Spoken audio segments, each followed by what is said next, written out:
En 1957, el filósofo Carl Gustav Jung fue entrevistado en la Universidad de Houston. Hoy día... ¡Hostia! ¡Hostia puta! Me cago en la madre que me parió, coño. Ayudarme a quitar esto, por favor. Hostia puta, joder. Es que son los apuntes de la restauración, las partes de cámara, coño. Ayudarme. Deja el agua ahora.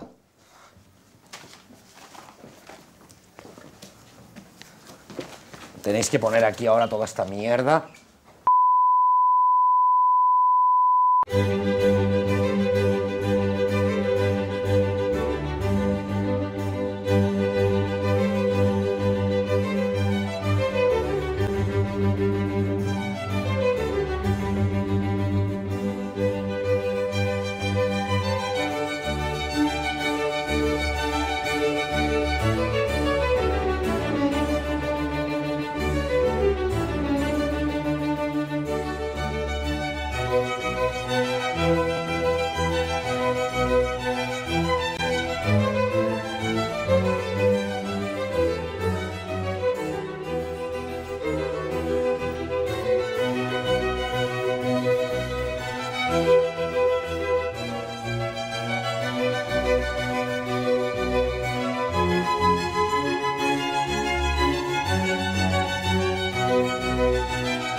Of your work, of course, are aware of the fact that in your early work, you were, to some at least, in association with Dr.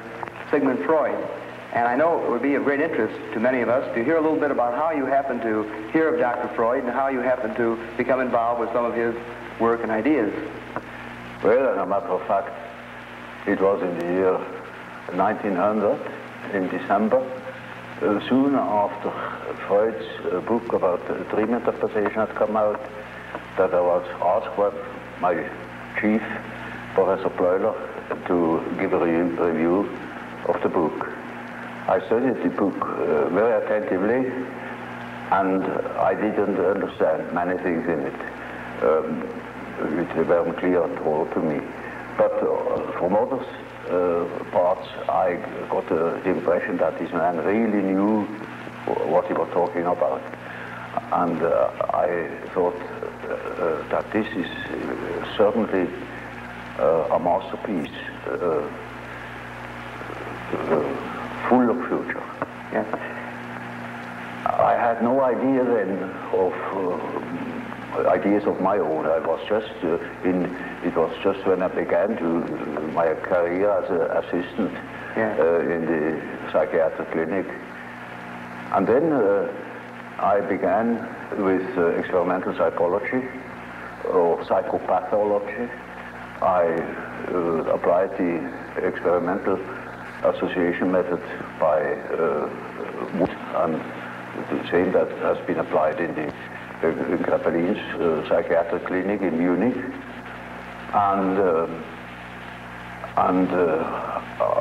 I had the results, and that there is a reaction, a certain reaction to a stimulus world. That is more or less uninteresting.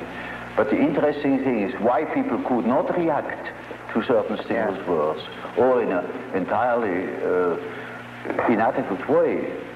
And then I began to study these places in the experiment where the attention or the capability apparently of the test person began to waver or to disappear. And I found soon out that it is matter of intimate personal affairs people were thinking of, or which were in them, even if they momentarily did not think of them, when they were unconscious, with other words, that nevertheless an inhibition came from the unconscious and hindered the expression in speech. Yes. And then I, in examining all these cases as carefully as possible, I saw that it was matter of what Freud called repressions. Yes. I also saw what he meant by symbolization. And then I wrote a book about the psychology of dementia precox, it was called, now schizophrenia. Yes. And I sent the book to Freud and wrote to him about my association experiments and how they confirmed his theory thus far. Yes. And that is how it began, my friendship with Freud began. Yes. Now, one of the, of course, very fundamental ideas in the original psychoanalytic theory was Freud's conception of the libido as sort of a broad psychic sexual energy. Well, you see, in the beginning, I had naturally certain prejudices against his conceptions. And after a while, I overcame them. I could do that from owing to my biological training. Yes. And I could not deny the importance of the sexual instinct, you know. Yes. But later on, I saw that it was very one-sided. Because, you see, man is not only governed by the sex instinct, there are other instincts as well. For instance, in biology, you see, the nutritional instinct is just as important as the sex instinct. Also, in primitive societies, sexuality plays a role much smaller than food. Food is the all-important interest and desire. Yeah. Sex, that is something they can have everywhere. They are not shy. But the food is difficult to obtain, you see? Yes, yes. And so it is the main interest. Yes. And then in other societies, for instance, I mean in civilized societies, the power drive plays a much greater role than sex. Yes. For instance, there are many big businessmen who are impotent even, because their whole energy is going into money making. Yes. Or dictating the laws to everybody else. Yeah. That's much more interesting than affairs with women. So, you see, the inferior Dr. Adler, the younger, the weaker, naturally had a power complex. Yeah. He wanted to be the successful man. Freud was a successful man. He was on top, and so he was interested only in pleasure, in the pleasure principle, and while Adler was interested in the power drive. Sure enough. I see. In other words, you feel that it's sort of a function of his own personality to some degree. Yeah, it is quite natural. You see, it is one of the two ways how to deal with reality. Yeah. Either you make reality an object of your pleasure, if you are powerful enough already, or you make it an object of your desire to grab it. Yes, yes. Or to possess it. Yes.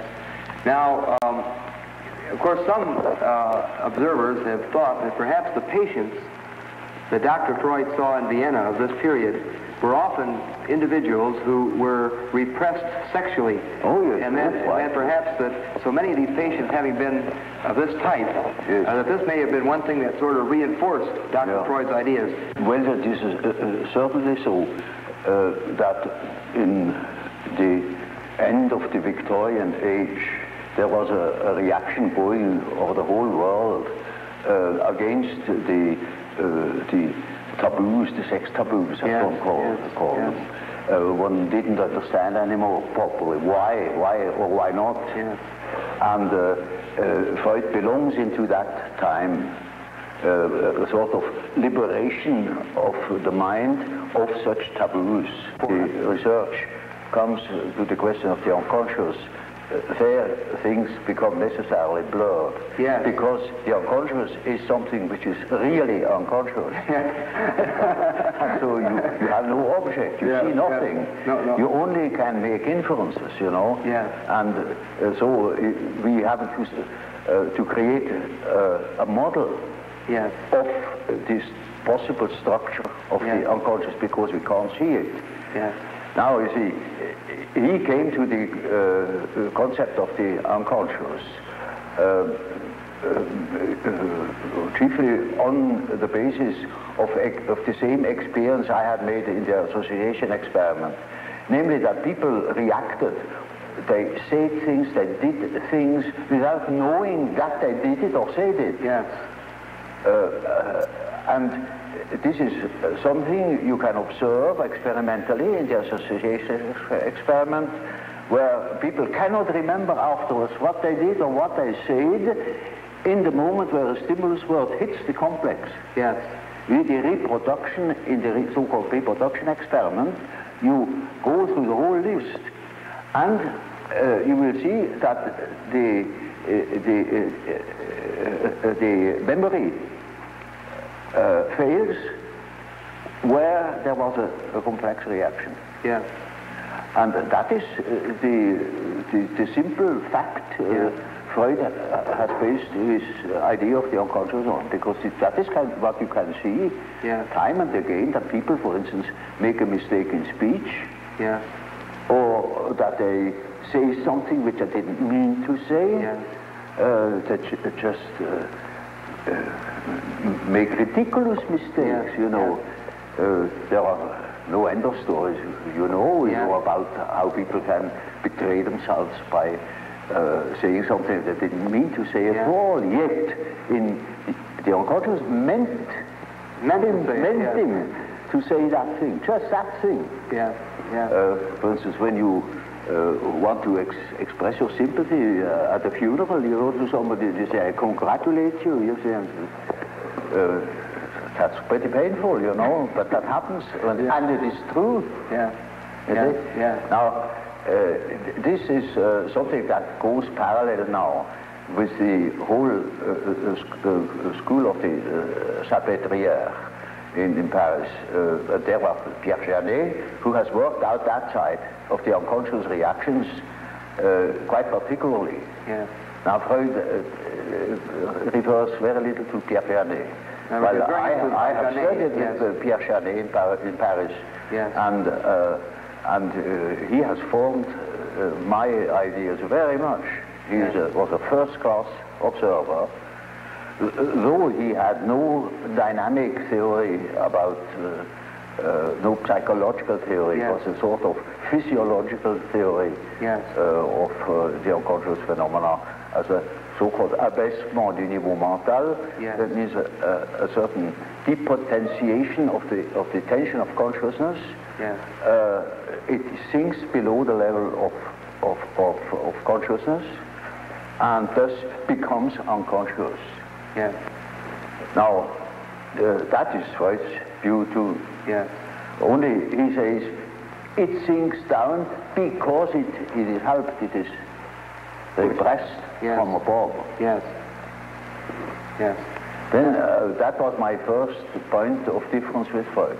I say there are cases, in my observation, where there was no repression from above, but the thing itself withdrew. Those contents that became unconscious had withdrawn all by themselves. They were not repressed. On the contrary. They have a certain autonomy. There I discovered the concept of autonomy.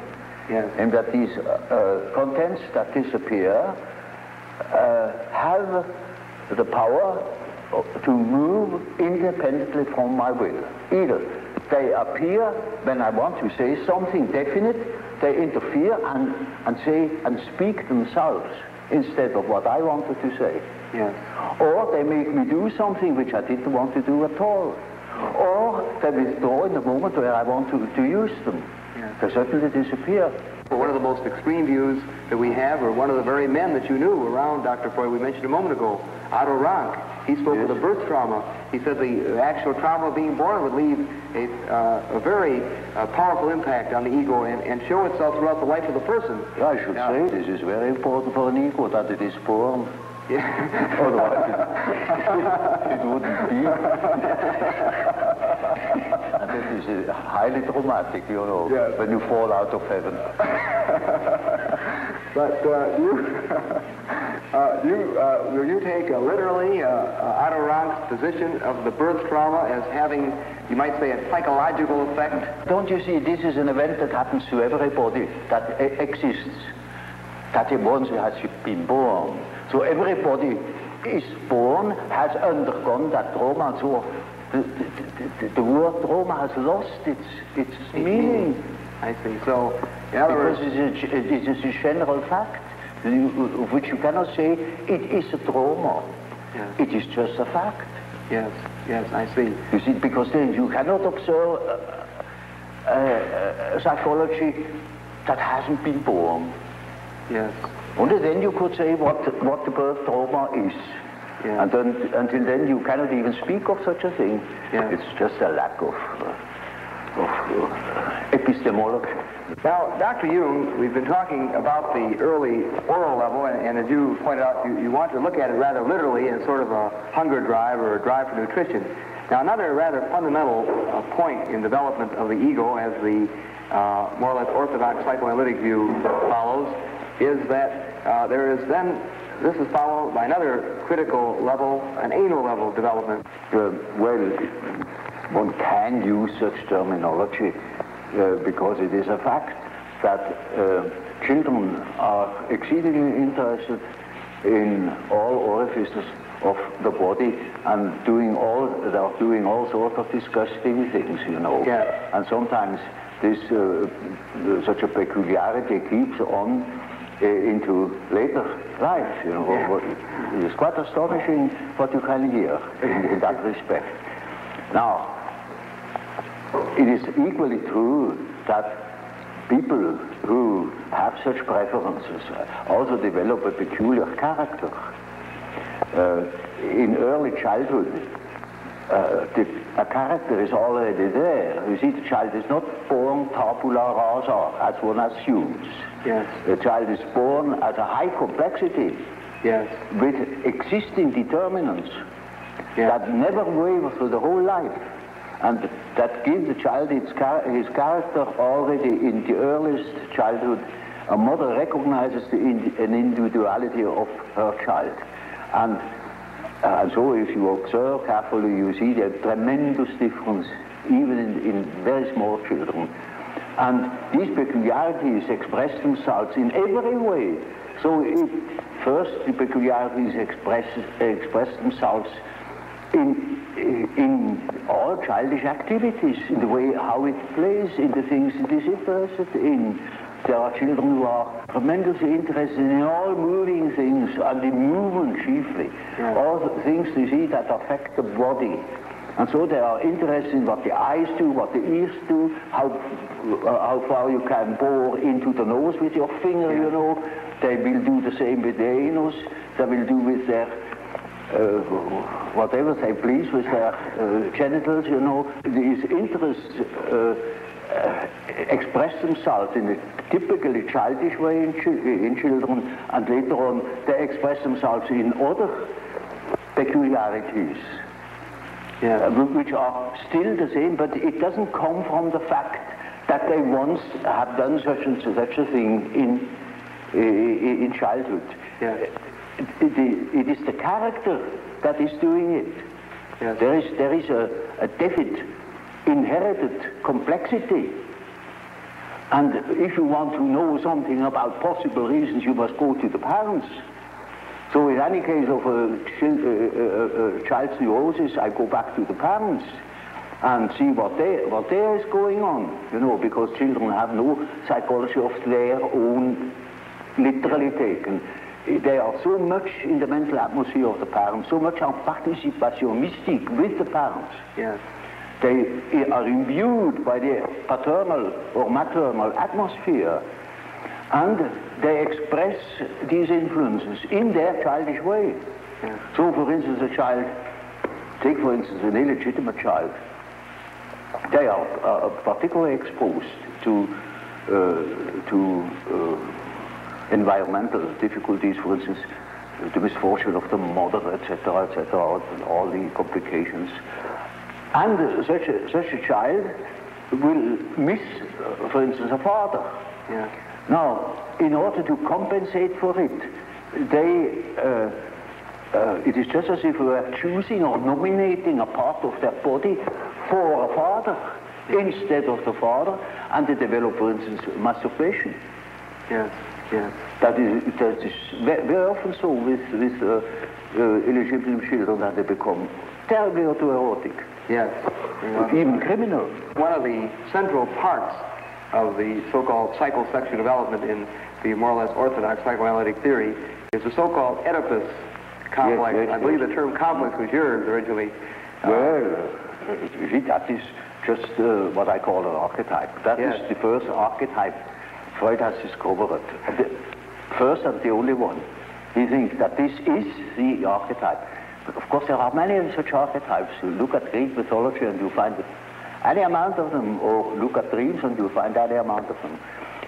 But incest was so impressive to him that he even has chosen the term Oedipus complex, because that was one of the outstanding examples of an incest complex. Yes. And it is only the masculine form, mind you, because women have an incest complex too, but there it is not an Oedipus. Yes. Something else. Yes, yes. So it is only the term for an archetypal way of behavior in case of a man's relation, say, to his mother. It also means to the daughter, because whatever he was to the mother, he will be it to the daughter too. Yes. It can be this way or that way. Yes. It depends. So you look at, then you will accept, in other words, the Oedipus complex, but not as being the only important such influence. You will see this is just one of many fundamental, many ways of behavior. Now you see, the Oedipus gives you an excellent example of the behavior of an archetype. It is always the whole situation. There is a mother, there is a father, there is a son, there is a whole story, how such a situation develops, and to what end it leads finally. Yes.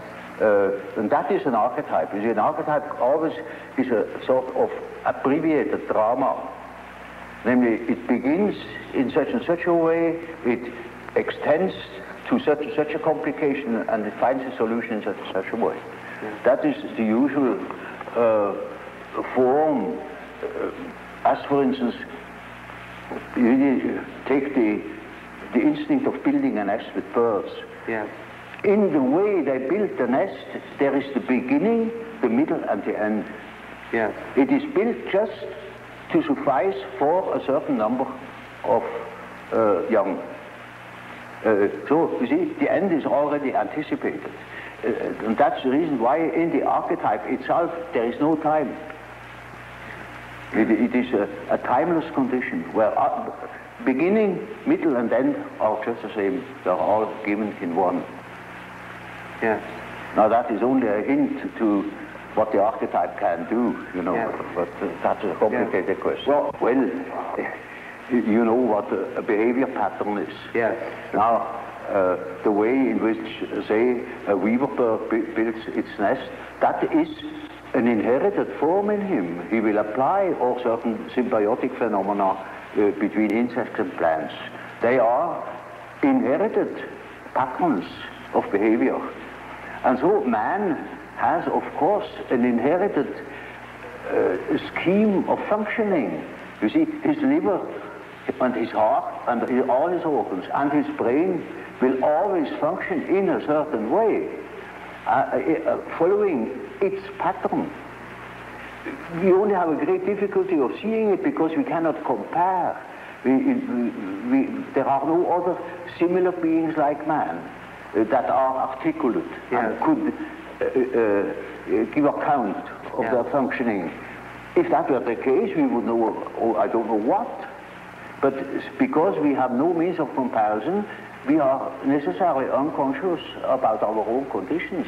But it is quite certain that man is born with a certain functioning, a certain way of functioning, a certain pattern of behavior.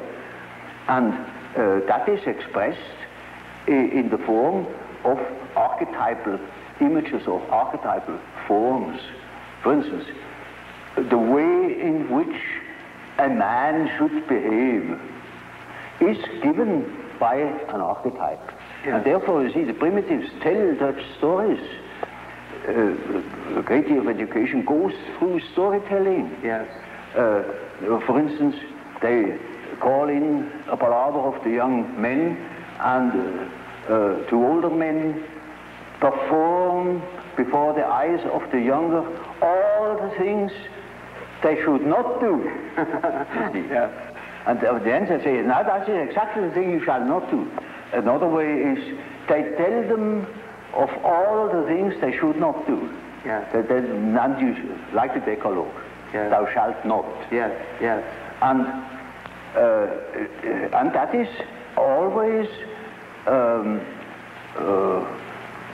supported by mythological tales. Yes. For instance, our ancestors have done so and so, and so you shall do. Yes. Or such a hero has done so and so, yes. And that is your model. Yes. For instance, take the teaching of the Catholic Church. There are several thousand saints, yes. And they show us how, you see, the models then become they are models, for the individual. And they have their legends, and that is Christian mythology. Yes. In Greek, you know, there was a Theseus, there was a Heracles, models of fine men, of gentlemen, you know. Yes, yes. And they teach us how to behave. They are archetypes. I see. Archetypes of behavior. So you see, when you have lived in the primitive circumstances, in the primeval forest, among primitive populations, then you know that phenomenon. You are seized with a certain spell, and then you do a thing that is unexpected. Now, see, the archetype is a force, it has an autonomy.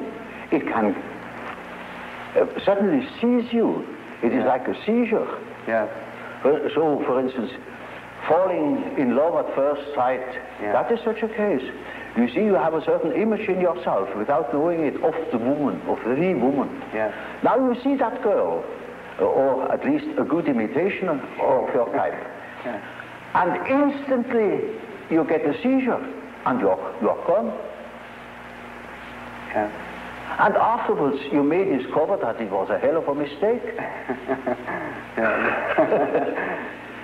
Or you see, a man is quite capable, he's intelligent enough to see that that woman of his choice, as one says, not no choice, he has been captured. Yeah.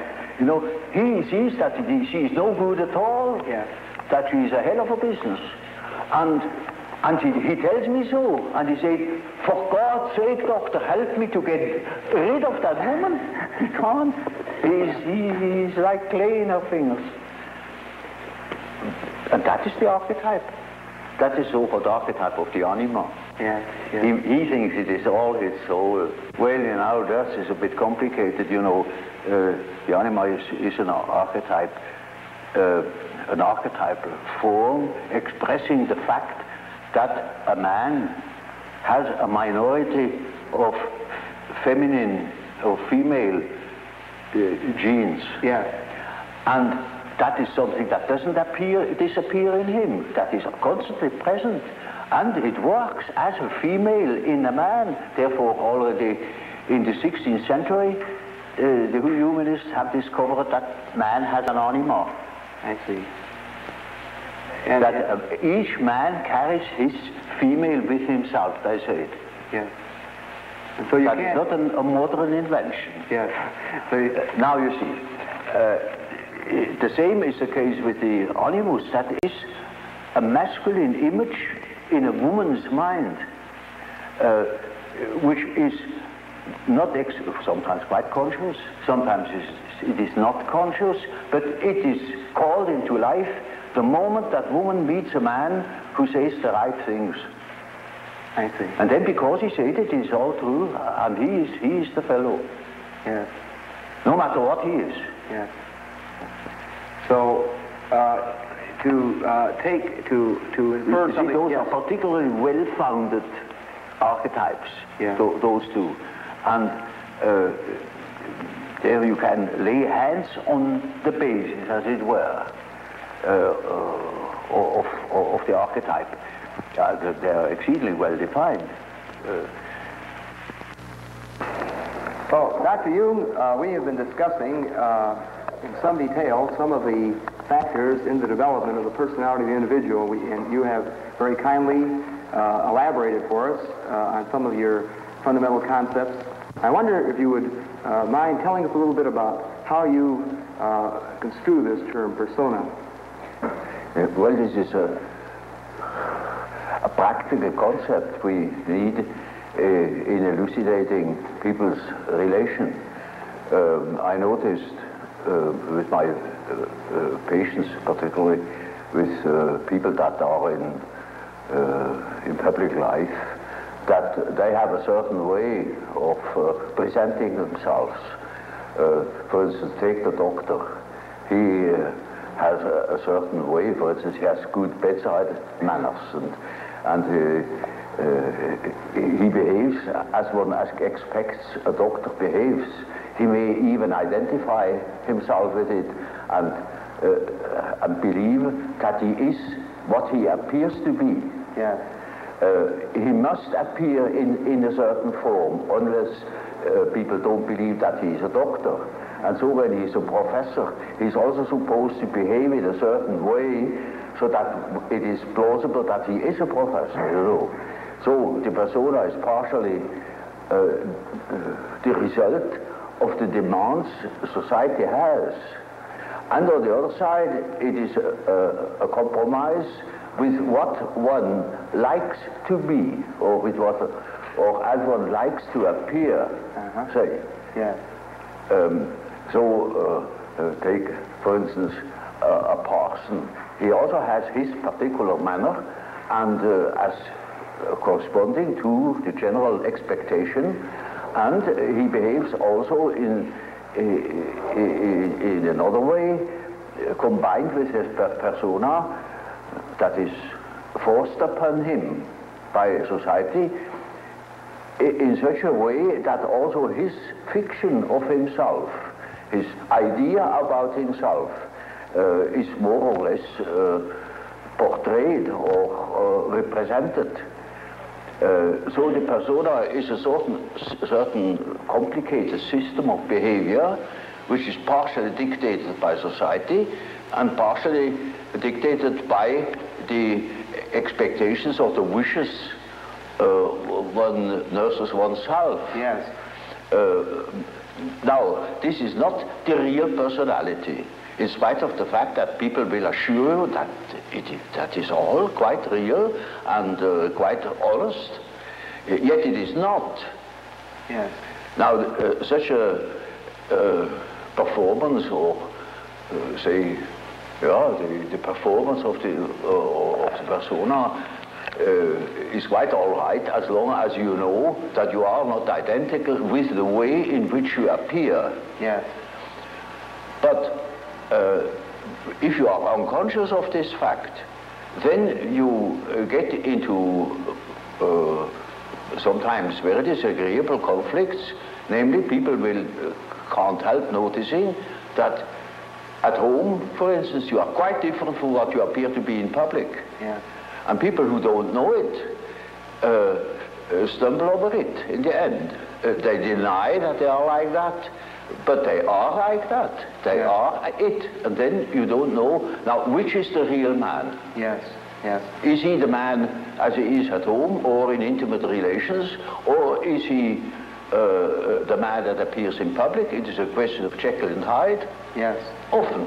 Yeah. It is such occasionally there is such a difference that you would almost be able to speak of the double personality. Yes. And the more that is pronounced, the more people are neurotic. Yes. They get neurotic because they have two different ways. They contradict themselves all the time, and in as much as they are unconscious of themselves, they don't know it. They think they're all one. Everybody sees that there are two. Yeah. And some know him only from one side, so others know him only from the other side. And then there are situations that clash, because the way you are creates certain situations with people in relations, and these two situations don't chime in, they are just dissonances. Yes, yes. And the more that is the case, the more the people are neurotic. Now, you also use the term self. Yes. Now, the word self, then, would this have a different meaning than, say, ego or... Oh, yes, oh, quite, oh, yes. You see, when I say self, then you must not think of I, myself, because that is only your empirical self, and that is covered by the term ego. Ego, yes. But when it is matter of the self, then it is matter of a personality that is more complete than the ego, because the ego is only consists of what you are conscious of. Yes, yes. Your awareness. Yeah, what you know to be yourself. Yes. The whole personality of man is indescribable. Yes. His consciousness can be described. His unconscious cannot be described, because the unconscious, as I must repeat myself, is always unconscious. Yes. And it is really unconscious. It really does not know it. Does not know about it. And so we don't know our unconscious personality. We have hints, we have certain ideas, but we don't know it really. Nobody can say where man ends. And that is the beauty of it, you know. Yeah. It's very interesting. Yeah. The unconscious of man can reach God knows where. There we are going to make discoveries. Yes, yes. Now, another set of ideas center around the terms introversion and extroversion. It's simply practical, because there are certain people who definitely are more influenced by their surroundings than by their own intentions. While there are other people who are more influenced by the subjective factor. Now you see, the subjective factor, that's very characteristic, was understood by Freud as a sort of pathological autoerotism. Yes, yes. Now this is a mistake. You know, we have, the psyche has two conditions, two important conditions. The one is the environmental influence, yes. And the other is the given fact of the psyche as it is born. The psyche is by no means tabula rasa. We are a definite mixture and combination of genes, and they are there from the very first moment of our life. And they give a definite character, even to the little child. And that is a subjective factor, looked at from the outside. Now, if you look at it from the inside, then it is just so as if you would observe the world. Yes. When you observe the world, you see people, you see houses, you see the sky, you see tangible objects. But when you observe yourself within, you see moving images. Yes. A world of images. Yes. Generally known as fantasies. Fantasies. Yet these fantasies are facts. It is a fact that a man has such and such a fantasy. And it is such a tangible fact, for instance, that when a man has a certain fantasy, another man may lose his life. Yes. Or a bridge is built. Yes. These houses were all fantasies. Yes. Everything you do here, all of the houses, everything was fantasy to begin with. And fantasy has a proper reality. That is not to be forgotten. Fantasy is not nothing. It is, of course, not a tangible object, but it is a fact nevertheless. It is, say, a form of energy. Yes. Despite the fact we can't measure it. Yes. It is a manifestation of something.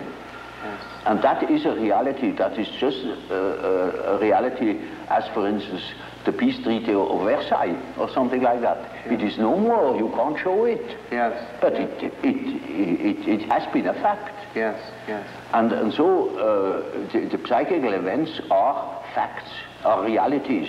And when you observe the stream of images within, you observe an aspect of the world. Yes. Of the world within. Because the psyche, you know, if you understand it as phenomenon that takes place in so-called living bodies,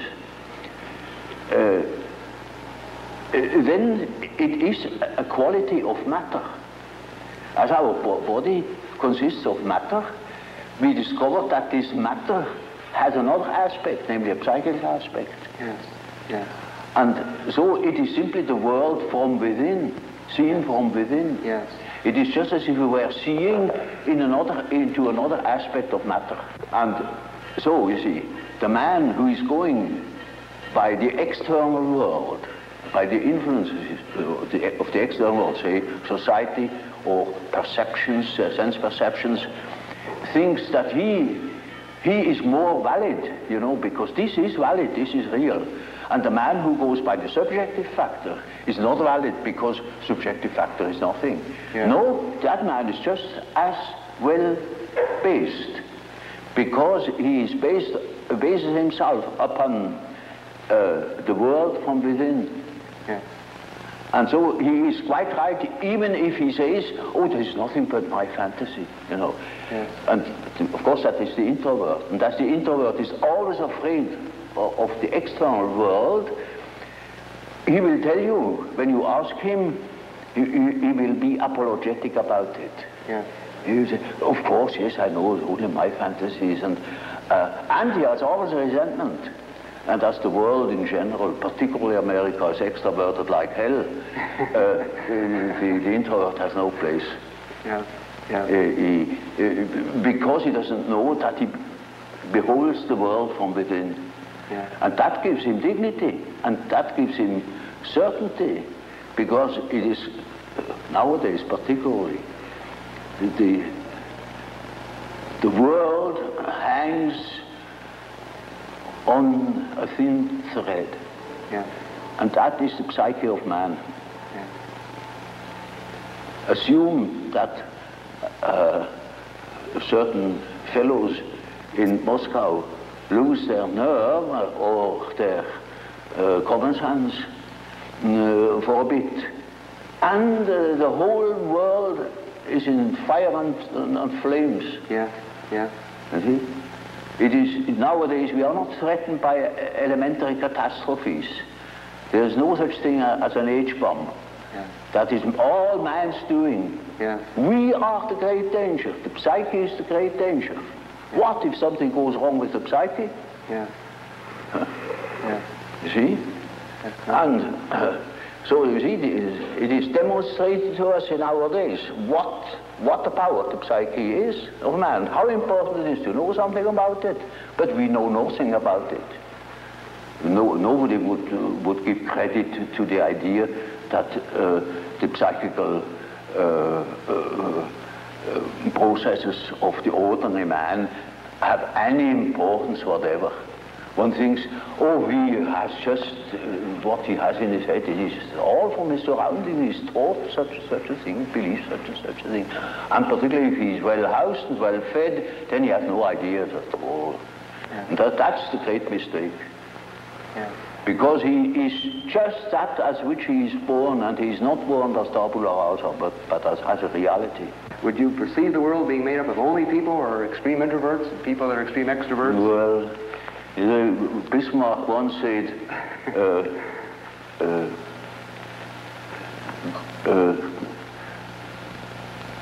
God may protect me against my friends. With my enemies, I can deal myself alone. You know how people are. They catch a word, and then everything is schematized along that word. There is no such thing as a pure extrovert or a pure introvert. Yeah. That such a man would be in the lunatic asylum. Those are only terms to designate a certain penchant, a certain tendency. For instance, the tendency to be more influenced by environmental influences or more influenced by the subjective factor. That's all. Yes. And you see, there are people who are very well balanced and are just as much influenced from within as they are from without, yes. Or just as little. Yes, yes. And so with all the finer classifications, you know, yes. They are only sort of point de repère, points for orientation. My whole scheme of typology is merely a sort of orientation. Namely, there is such a factor as introversion, there is such a factor as extroversion. The classification of individuals means nothing at all. This is only the instrumentarium for the practical psychologist to explain, for instance, a husband to a wife, or for instance, it is very often the case, one could almost say, it is almost the rule, but I don't want to make too many rules in order not to be schematic, that an introvert marries an extrovert for compensation, or another type marries the counter type to complement himself, for instance. Well, Dr. Jung, of course, tied in with your typology and quotation version, we, of course, know of your concepts of thinking, feeling, sensation, and intuition. Well, there is quite a simple explanation of these terms, and it shows at the same time how I arrived at such a typology.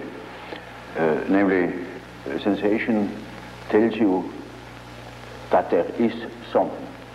Thinking, roughly speaking, tells you what it is.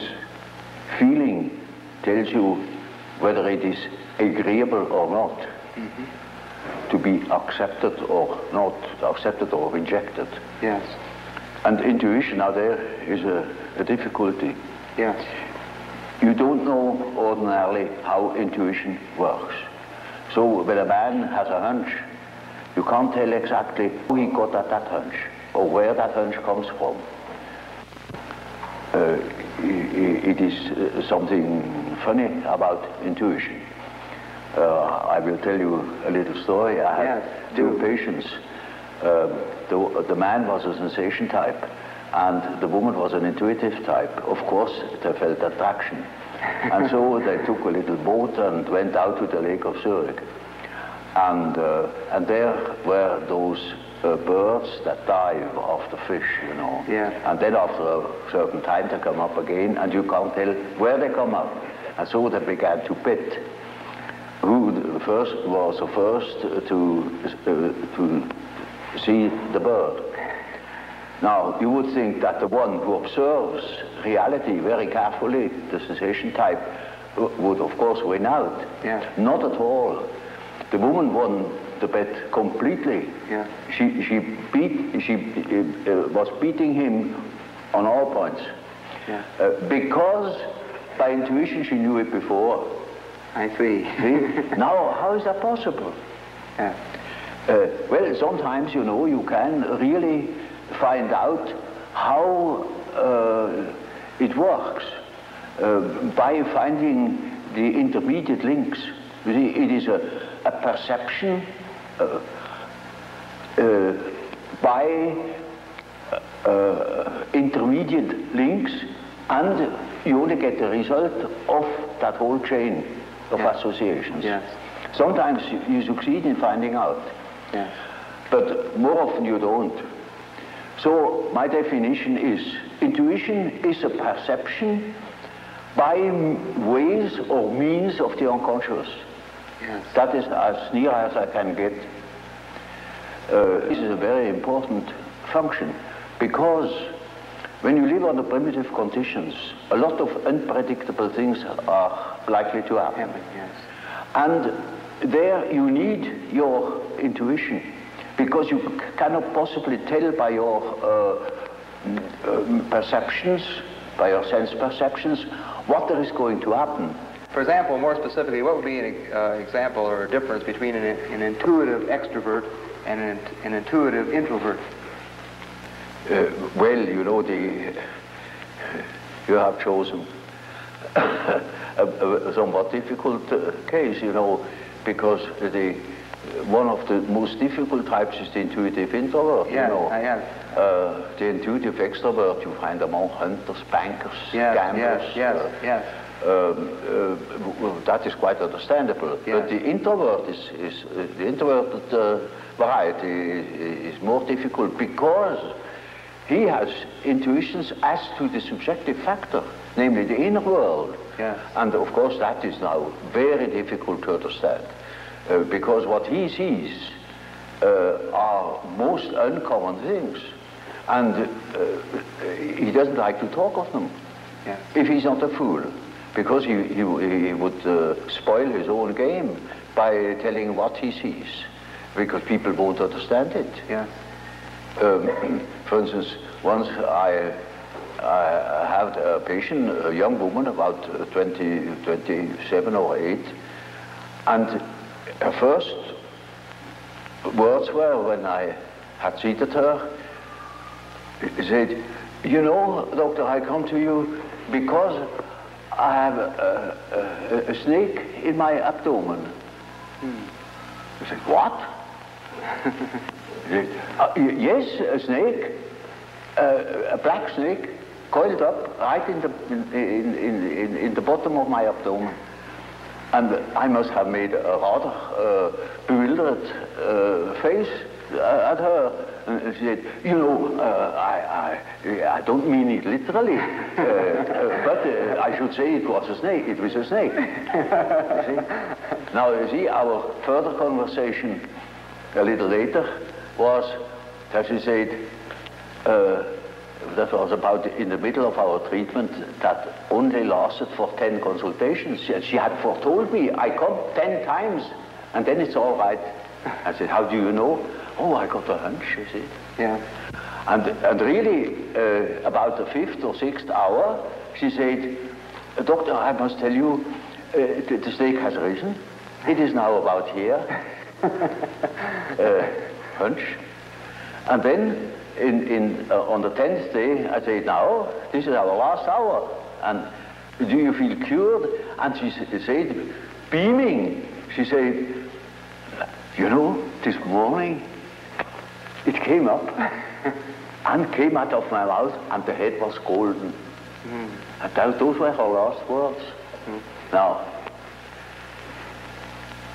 you see, that same girl, when it comes to reality, she came to me because she couldn't hear the step of her feet anymore.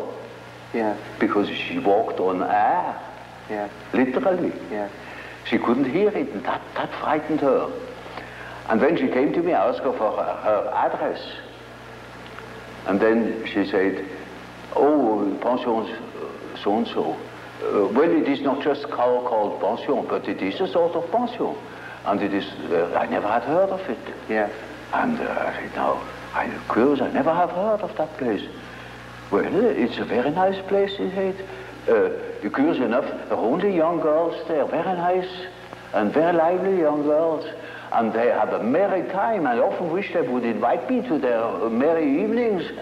And I said, "But do they amuse themselves all alone?" Said, "Oh no, there are plenty of young gentlemen coming in, and they have a beautiful time, but they never invite me." It turned out that it was a private brother. Yes. And she was a perfectly decent girl, you know, of a very good family, not from here. She had found that place, I don't know how. And she was utterly unaware that those were all prostitutes. I said, "For heaven's sake, you fell into a very dark place. You hastened to get out of it." You see, that was her sensation. Yeah. She didn't see reality, Yeah. but she had hunches like anything, and they came off. Yeah. Now, you see, such a person cannot possibly speak of her experiences. Yes. Because everybody would think she's absolutely crazy. Yeah. I myself was quite shocked when I thought, for heaven's sake, is that case a schizophrenia? Yes. Yeah. Because you don't hear that kind of speech. That's right. But she assumed that the old man, of course, knows everything, and he even does understands such kind of language. Yeah. So you see, if when the intuitive the introverted intuitive would speak what he really perceives, then practically nobody would understand it. He would be misunderstood. And so they learn to keep things to themselves. And you hardly ever hear them talking of these things. That is a great disadvantage. But it is an enormous advantage in another way. Not to speak of the experience they gather in that respect, but also in human relations. For instance, they come into the presence of somebody they don't know, and certainly they have inner images. And those inner images give them a more or less complete information about the psychology of the partner. Yes. Yes. You know, that is, but the case can also happen that they come into the presence of somebody whom they don't know at all, not from Adam, and they know an important piece out of the biography of that person. Yes, yes. And are not aware of it, and tell the story. Yes. And then the fat is in the fire. Yeah, that's right. You see, so the introverted intuitive has in a way a very difficult life, although one of the most interesting lives. Yes. But it is difficult often to get into their confidence. It's just a sort of a skeleton to which you have to add the flesh, or say it is a country mapped out, you know, by triangulation points. And that doesn't mean the country consists of triangulation points. Yeah. That is only in order to have an idea of the distances.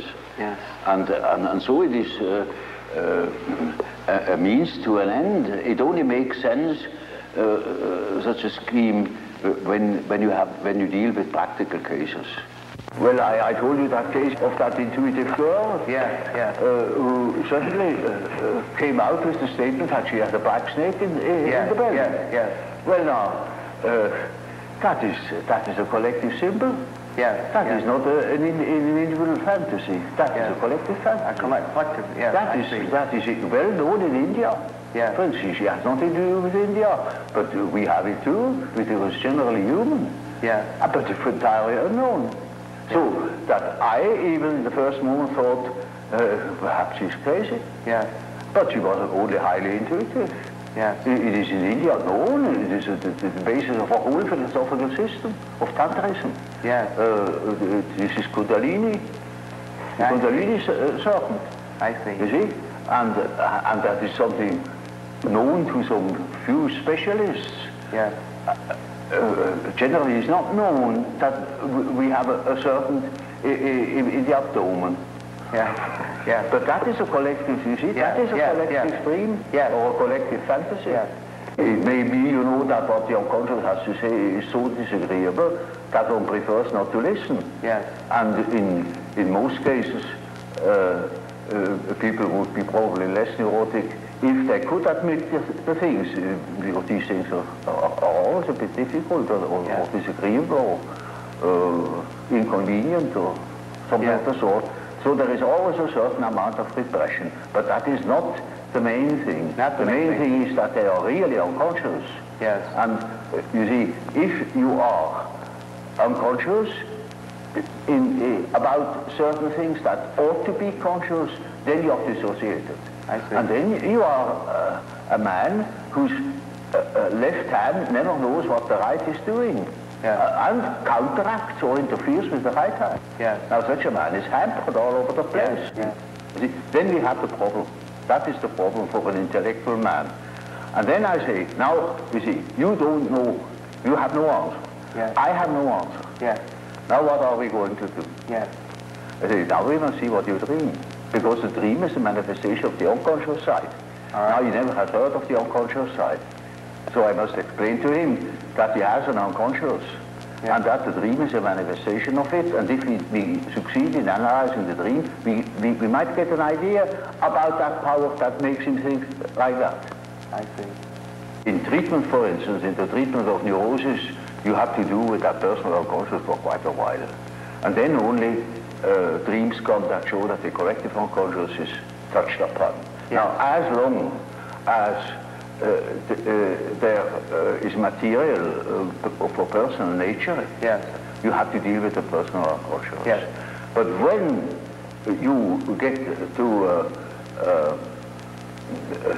say, to a question, to a problem, which is no more merely personal, but also collective. You get collective dreams. And then we are there where we can begin with the observation of the unconscious. And then, day by day, one goes on by the data the unconscious produces. You see, we discuss the dream, and that gives a new surface to the whole problem. And he will have another dream, and the next dream gives again an answer, because the unconscious is in a compensated relation to consciousness, and after a while we get the full picture. And if he has the full picture and has the necessary moral stamina, well, then he can be cured. I see. But in the end, it is a moral question whether a man applies what he had learned or not. There is a sort of typical way in which the integration of consciousness takes place. Namely, the average way is that through the analysis of dreams, for instance, you become acquainted with the contents of the unconscious. I already told you this, to begin with all personal material. Subjective questions, questions of the individual's difficulties in adapting to environmental conditions, and so on. Now, it is a regular observation that when you talk to an individual, and this individual gives you insight into its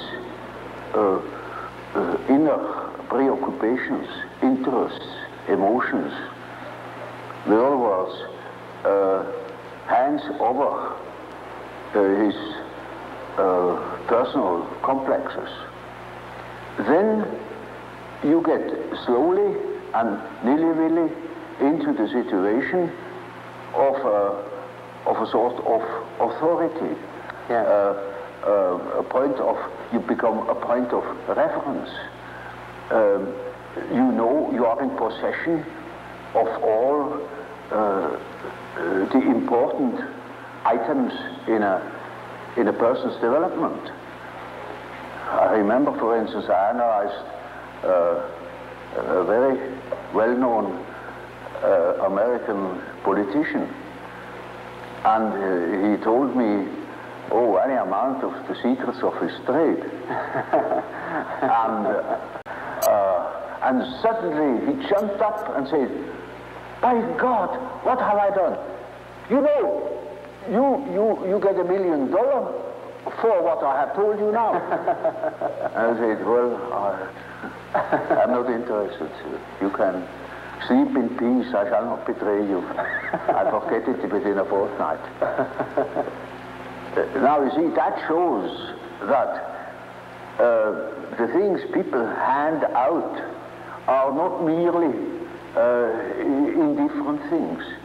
When it comes to something important, emotionally important, then they hand out themselves.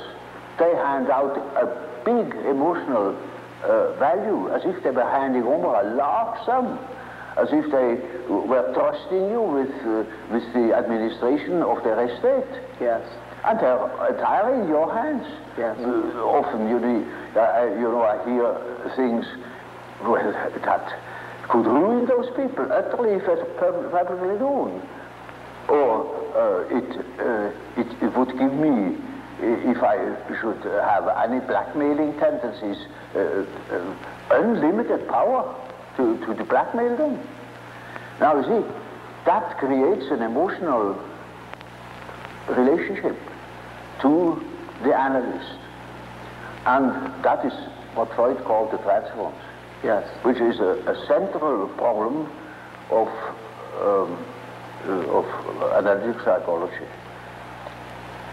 It is just so as if these people had handed out their whole existence, and that can have very peculiar effects upon the individual. Either they hate you for it or they love you for it, yeah. But you are not indifferent to them. And there is then a sort of emotional relation between the patient and the doctor. Yes. Now, you know, when you hand out such materials, then these contents are associated with all the important persons in the life of a patient. Now, the most important persons are usually father and mother. Yeah. That comes up from childhood. The first troubles are with the parents as a rule. So, in handing over your infantile memories about the father or about the mother, you hand over also the image of father and mother. Then it is just as if the doctor had taken the place of the father, yeah. even of the mother. Yeah. I had quite a number of male patients that called me Mother Jung, because they handed over the mother to me. Yes, yes. Curiously enough. Yes. But you see, that's quite irrespective of the personality of the analyst. It is simply disregarded. He functions as if he were the mother, or he functions as if he were the father, the central authority. And now that is what one calls transference. That's a case, a particular case of of projection. Yes. Now, yes. Freud doesn't exactly call it projection; he calls it transference. Yes.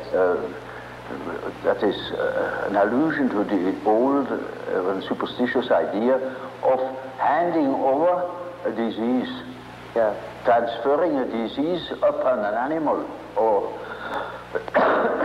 handing over the sin upon a scapegoat, and the Yes. scapegoat takes it out into the desert and makes it disappear. Yes, yes.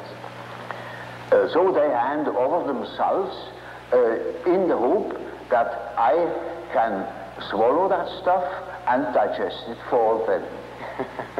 And so I am in loca patis and have a high authority. Naturally, I'm also persecuted by the correspondent resistances, by all the manifold emotional reactions they have had against their parents. Now, that is the stuff you have to work through first in analyzing the situation, because a patient in such a condition is not free. He is the slave. He's utterly dependent upon the doctor, like a patient with an open abdomen on the operation table. Yes. He is in the hands of the surgeon for better or worse. And so the thing must be finished. And so we had to work through that condition in the hope that we arrive in a situation where the patient is able to see that I'm not the father or not the mother, that I am an ordinary human being. Now, everybody naturally should assume that such a thing would be possible. For instance, that a patient could arrive at such an insight when he's not a complete idiot, that I am just a doctor and not the emotional figure of their fantasies. But that is very often not the case. So I had a case that was an intelligent young woman. She was a student of philosophy, very good mind, where one could expect easily that she would see that I am not the parental authority. But she was utterly unable to get out of this delusion. And in such a case, one always has recourse to the dreams. It is just as if one would ask the unconscious, now what do you say to such a condition?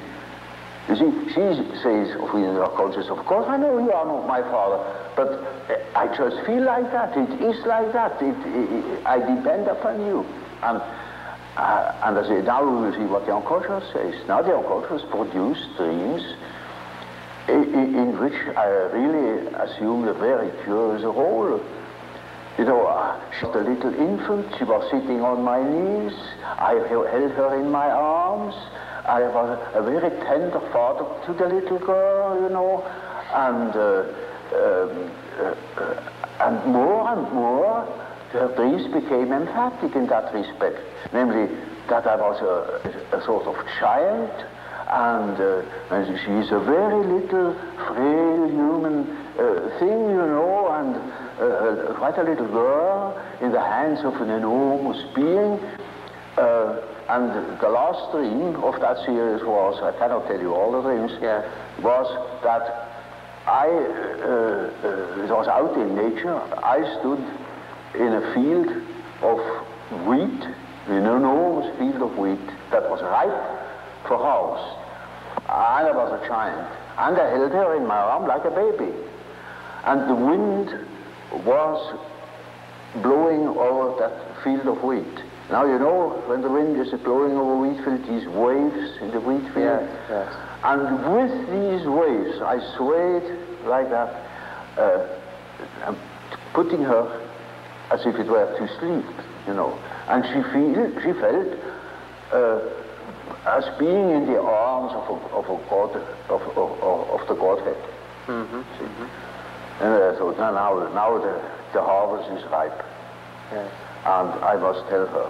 And I told her, you see, what you want and what you project into me, because you are not conscious of it, is you have the idea of a deity.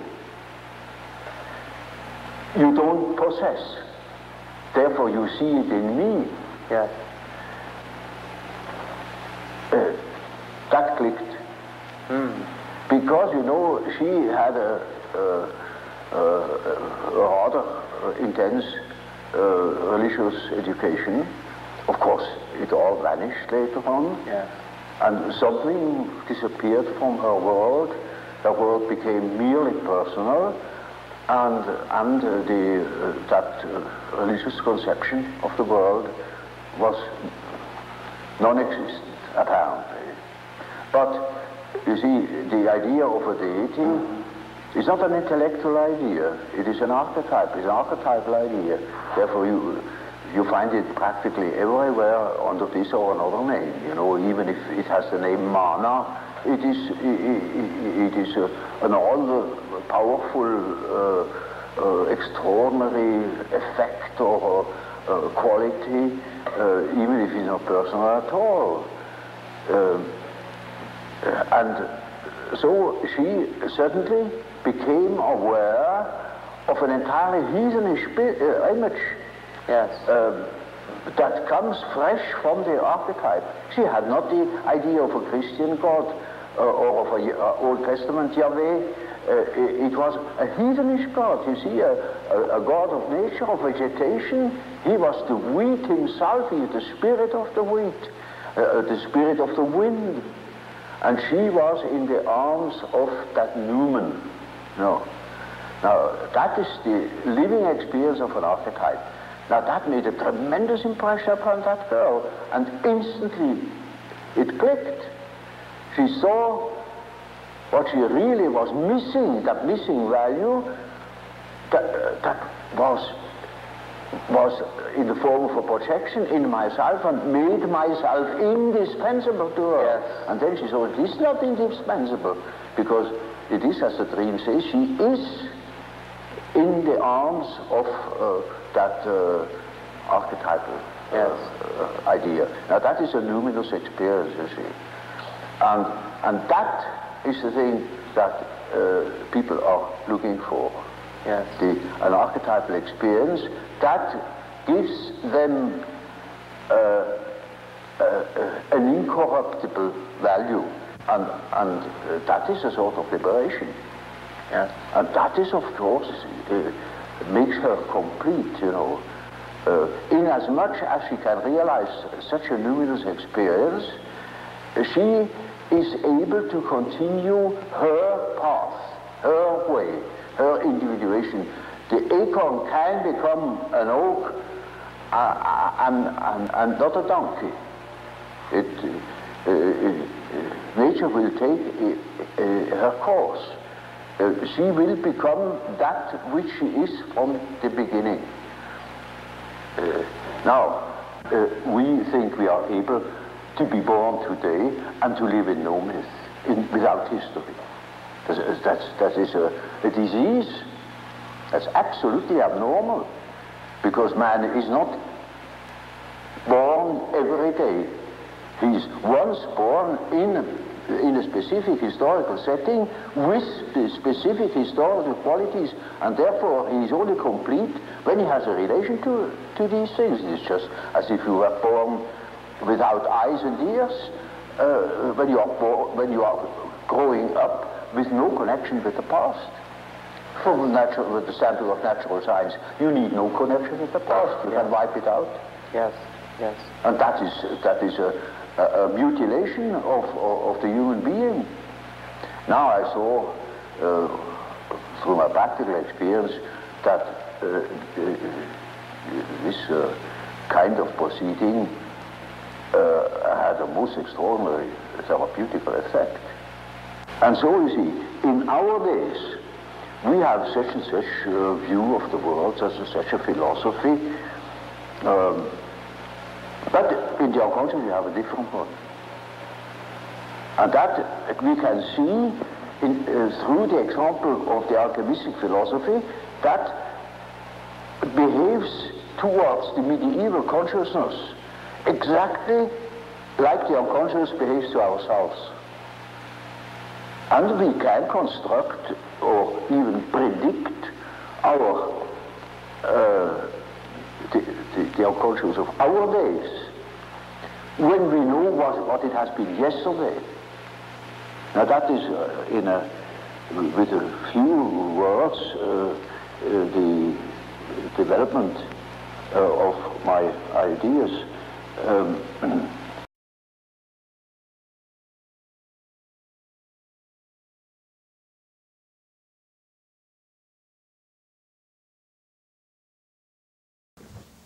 Coge esto primero, coge esto primero. Ni introducción, ni pollas al final.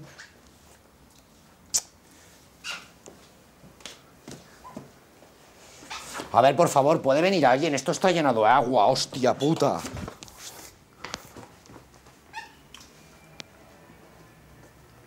No, aquí no filmamos nada más, se ha acabado ya. Venís a mi casa y todo lleno de mierda.